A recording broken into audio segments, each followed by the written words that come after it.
স্বাগত ডিবিসি দেশের সংবাদে আপনাদের সাথে আছি সামিয়া জান্না আর জানাবো খবরের বিস্তারিত। জুলাই আগস্টে বৈষম্য বিরোধী ছাত্র আন্দোলনে হামলা ও গুলি করার ঘটনায় এবার সাবেক রাষ্ট্রপতি আব্দুল হামিদের বিরুদ্ধে মামলা দায়ের করা হলো। মঙ্গলবার বিকেলে কিশোরগঞ্জ সদর মডেল থানায় এ মামলা হয়। মামলার বাদী তহমুল ইসলাম ওরফে মাজহারুল আন্দোলনের সময় আহত হয়েছিলেন বলে এজাহারে দাবি করেন। মামলায় সাবেক রাষ্ট্রপতি আব্দুল হামিদকে ৩ নম্বর আসামি করা হয়েছে। এছাড়া সাবেক প্রধানমন্ত্রী শেখ হাসিনাকে ১ নম্বর, তাঁর বোন শেখ রেহানাকে ২ নম্বর আসামি করা হয়েছে। এছাড়া মামলায় শেখ হাসিনার ছেলে সজীব ওয়াজেদ জয়, মেয়ে সাইমা ওয়াজেদ সহ ১২৪ জনকে আসামি করা হয়েছে। এতে অজ্ঞাত পরিচয়ে আসামি করা হয়েছে আরও ২০০ থেকে ২৫০ জনকে। তদন্ত করে যথাযথ আইনি ব্যবস্থা নেওয়া হবে বলে জানিয়েছেন সদর মডেল থানার ভারপ্রাপ্ত কর্মকর্তা আব্দুল্লাহ আল মামুন। কুমিল্লা সীমান্তে ৫৪ বছর সম্প্রীতির পুকুরে কাঁটাতারের বেড়া নির্মাণ করছে ভারতের সীমান্তরক্ষী বাহিনী। দুই দেশের সীমান্ত রেখার মাঝে হওয়ায় দীর্ঘদিন ধরে উভয় প্রান্তের মানুষ তাদের প্রয়োজনীয় কাজে ব্যবহার করত পুকুরটি। এদিকে পুকুরটির কাছে টহল জোরদার করেছে বিজিবি, অপরদিকে ভারতীয় অংশে টহল বাড়িয়েছে বিএসএফ। পুকুরের এক পাশে কুমিল্লা সদর উপজেলার জগন্নাথপুর ইউনিয়নের শাহপুর এলাকা, আরেক পাশে ভারতের ত্রিপুরা রাজ্যের সিপাহী জেলার সোনামুড়া থানার সূর্যনগর। পুকুরটির ১/৩ পড়েছে ভারতে, বাকিটা বাংলাদেশে। এতদিন বেড়া না থাকায় দুই অংশের বাসিন্দারাই সম্প্রীতির সাথে একই পুকুর ব্যবহার করে আসছিলেন। পাসপোর্ট ছাড়া মানুষ যাতায়াত করত এপার ওপার, এমনকি রয়েছে আত্মীয়তার সম্পর্ক। কিন্তু কিছুদিন আগে সেখানে কাঁটাতারের বেড়া নির্মাণ শুরু করে বিএসএফ। আমরা এখানে মাছ ধরতাম, বসছি, তারপরে বিচার বলতেছে যে মাছ না ধরতাম। আমরা এখানে জনগণ চলাফেরা করতে হবে, ওইদিকে মনে করেন যাওয়া যাইতেছে না, যাইতে গেলেও এরা ধমকি দেয়।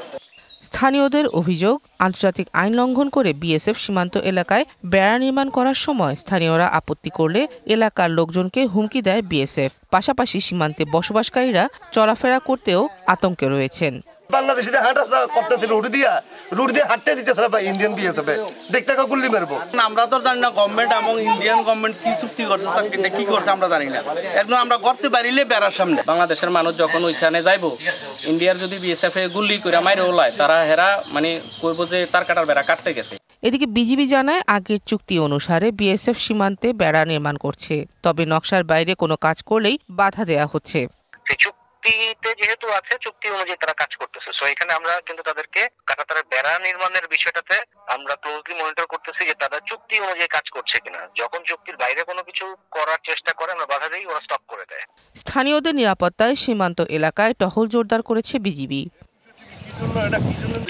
DBC news desk. ঠাকুরগাঁওয়ে বালিয়াডাঙ্গি উপজেলার বেউরঝাড়ি সীমান্ত দিয়ে অবৈধভাবে অনুপ্রবেশের সময় ভারতীয় সীমান্তরক্ষী বাহিনীর কাছে আটক হন এক বাংলাদেশি। মঙ্গলবার রাতে ওই সীমান্তে এ ঘটনা ঘটে বলে নিশ্চিত করেছেন ঠাকুরগাঁও ৫০ বিজিবির অধিনায়ক লেফটেন্যান্ট কর্নেল তানজির আহমদ। তবে আটক ব্যক্তির পরিচয় এখনও জানা যায়নি। বিজিবি অধিনায়ক জানান, রাতে সীমান্তের শূন্য রেখা অতিক্রম করে ভারতের ভেতরে প্রবেশ করলে ওই বাংলাদেশিকে আটক করে নিয়ে যায় বিএসএফ। এছাড়া সেই বাংলাদেশিকে ফেরত নিতে বিজিবি যোগাযোগ করছে বলেও জানানো হয়।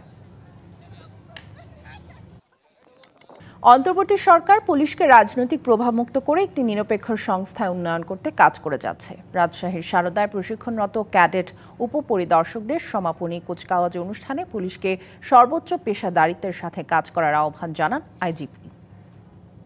পুলিশকে রাজনৈতিক প্রভাবমুক্ত করে একটি দল নিরপেক্ষ সংস্থায় রূপান্তরে সরকারের এই মহতী উদ্যোগের সাথে আমরা সবাই একাত্ম।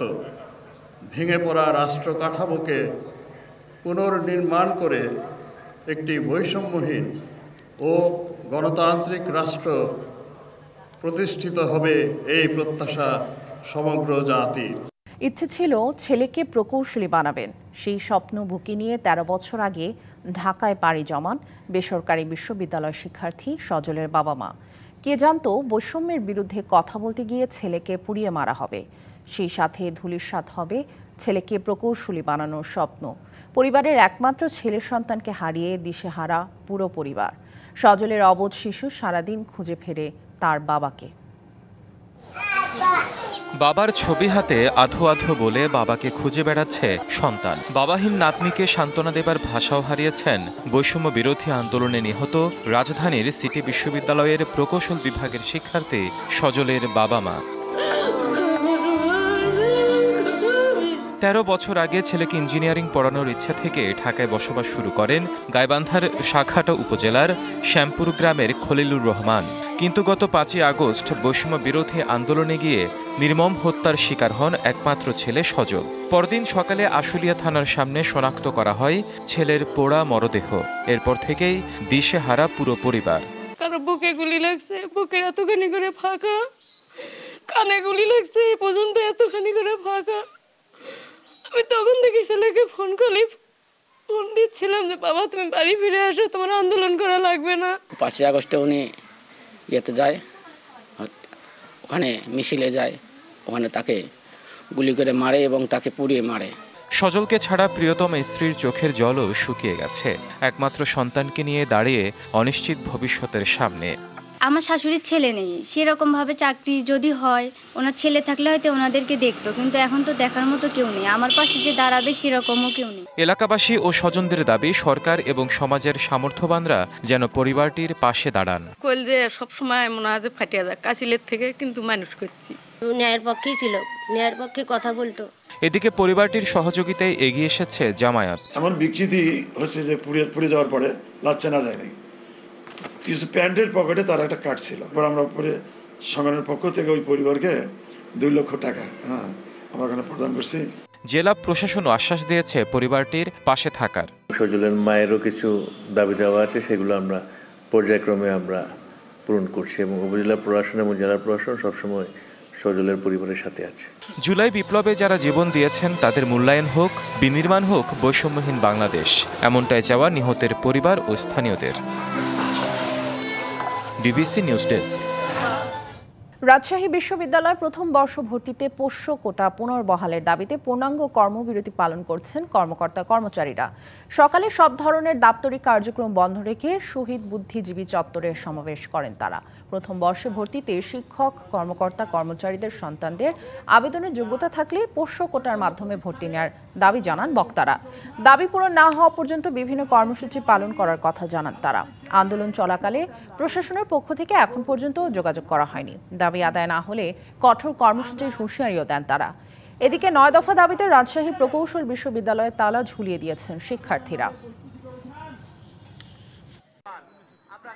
সেন্ট মার্টিন দ্বীপে 3টি ইকো রিসোর্টে আগুনে পুড়ে প্রায় 6 কোটি টাকার ক্ষতি হয়েছে বলে জানিয়েছে পুলিশ। মঙ্গলবার দিবাগত রাত 2:30টার দিকে পশ্চিম সৈকতের গলাচিপা এলাকায় রিসোর্ট 3টিতে আগুন লাগে। স্থানীয়রা জানান রাত 2:30টার দিকে দ্বীপের পশ্চিম সৈকতের গলাচিপা বিচ ভ্যালি রিসোর্টে আগুন লাগে। মুহূর্তেই তা চারদিকে ছড়িয়ে পড়ে। পরে সায়রি ও কিংসুক রিসোর্টও পুড়ে ছাই হয়ে যায়। স্থানীয়রা প্রথমে আগুন নেভানোর কাজ করলেও পরে যোগ দেয় কোস্টগার্ড, নৌবাহিনী ও ট্যুরিস্ট পুলিশ। প্রায় 1.5 ঘন্টার চেষ্টায় আগুন নিয়ন্ত্রণে আসে। পুড়ে যাওয়া রিসোর্টে থাকা পর্যটকদের অন্য হোটেলে সরিয়ে নেওয়া হয়েছে।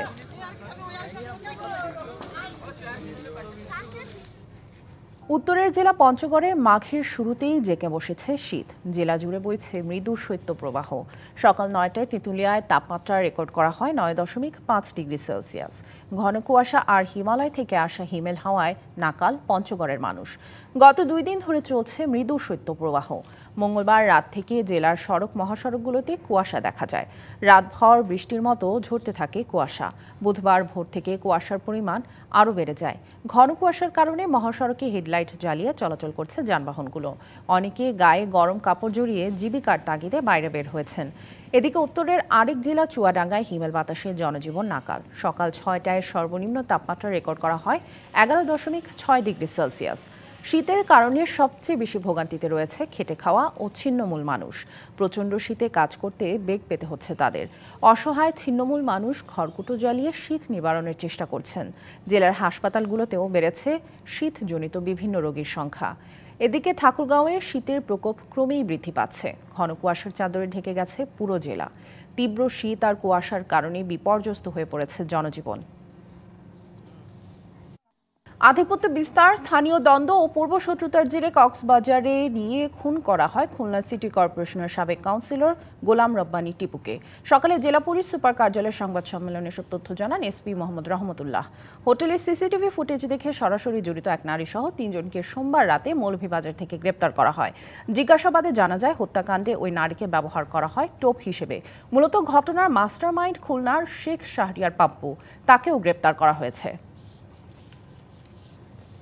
কিশোরগঞ্জের শহীদ সৈয়দ নজরুল ইসলাম মেডিকেল কলেজ হাসপাতালে ভুল ইনজেকশনে 2 রোগীর মৃত্যুর অভিযোগ উঠেছে। রোগীর স্বজনদের দাবি নার্সদের অবহেলার জন্যই এই মৃত্যু।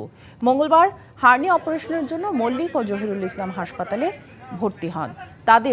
আজ তাদের অপারেশনের কথা ছিল। সকালে ওই 2 রোগী সহ 4 জনকে ওটিতে না নিয়ে ওয়ার্ডে অ্যানেস্থেশিয়া পুশ করেন senior nurse Nadira Begum. Injection দেওয়ার আধা ঘন্টা পরে জ্ঞান হারিয়ে তারা মারা যান বলে জানান স্বজনরা। বাকি 2 জন স্বাভাবিক রয়েছেন। তদন্ত করে দোষীদের সর্বোচ্চ শাস্তির সুপারিশ করা হবে বলে জানিয়েছে হাসপাতালের ভারপ্রাপ্ত পরিচালক। সকালবেলা যে ইনজেকশনটা ওনাকে পুশ করা হয়েছে, ইনজেকশন করা 10 মিনিটের মধ্যে সে মারা গেছে। দেওয়ার পরে এই লোকটা আর কোন কথা নাই, ভুল করেছে এটা তো আমি স্বীকার করে নিচ্ছি। 5 সদস্য বিশিষ্ট একটা কমিটি আমি খুব কিছুক্ষণের মধ্যে করে যত দ্রুত সম্ভব 2 দিন ব্যাগ প্রতিবেদন দাখিল করার জন্য বলবো।